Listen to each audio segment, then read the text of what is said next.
So basically what happened was then in 2014, we saw a white paper called Implementing Geological Disposal. Now, this is for all the UK's higher activity radioactive waste, which are 250,000 tons or 650,000 cubic meters. I'll touch on this part later on. So what about this here?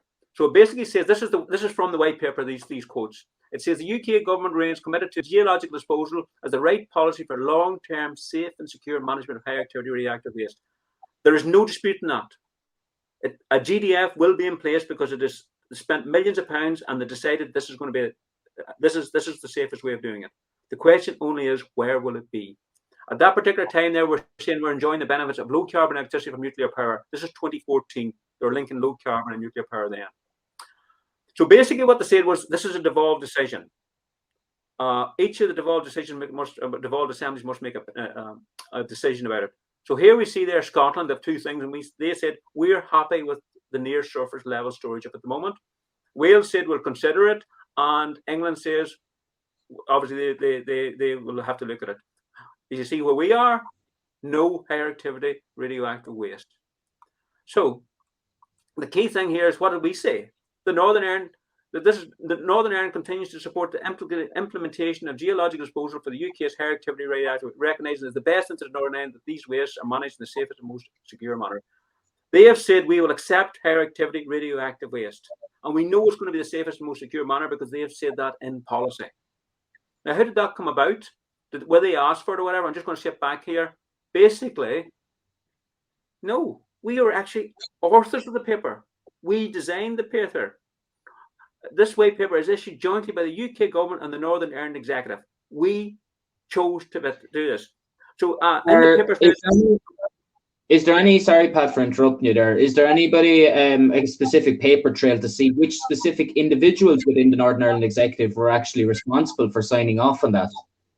An excellent question. I'm just going to try and cover that now, because I'll tell you why, John. There's not. There's no talk about this in the Assembly or whatever. This must have happened in the Privy Council. This is the top echelons of government there. They chose to accept higher activity radioactive waste here. And the Belfast Telegraph is now trying to say this is a conspiracy theory. This is absolutely nonsense. There is the white paper saying that we will accept higher activity radioactive waste. There is no comparison. That is it. We chose. We wrote the paper. So whenever they're saying we're not looking at it at the moment, that's fair enough. But this is where it's going to come, and all the infrastructure has been put in place to facilitate it. They're on. I'm talking about. They say they're set up an environmental protection agency, and it came in here in 2022, February 22nd of February 2022, to oversee it. In 2015, what happened was, 2014, the Implementing Geological Disposal white paper was issued. In 2015, the UK government said this is now a national strategic infrastructure project. They are taking control of it. They are overseeing it. At this originally, as mentioned, they asked for community involvement. They said community involvement is welcomed but not necessary. All they need now is an environmental agency to oversee it and agree with it, and one large landowner. Now, they've actually set up an environmental agency over in England in November 2021. The same agency, called the Office of Environmental Protection, was installed here was approved by the Assembly here to ensure environmental oversight. They're writing the thing to suit here. And there's my proof.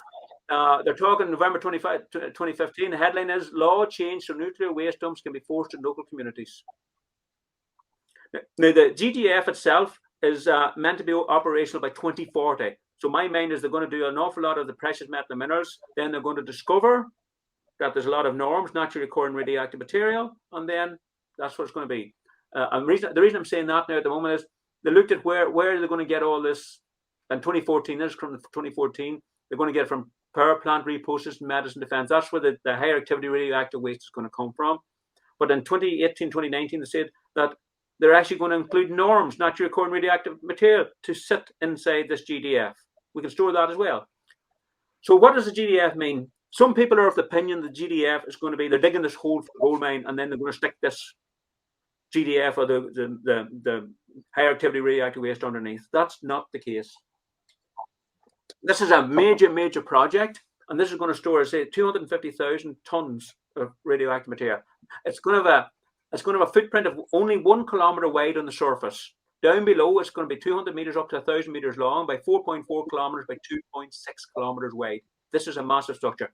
This is going to house all the UK's higher radioactive waste.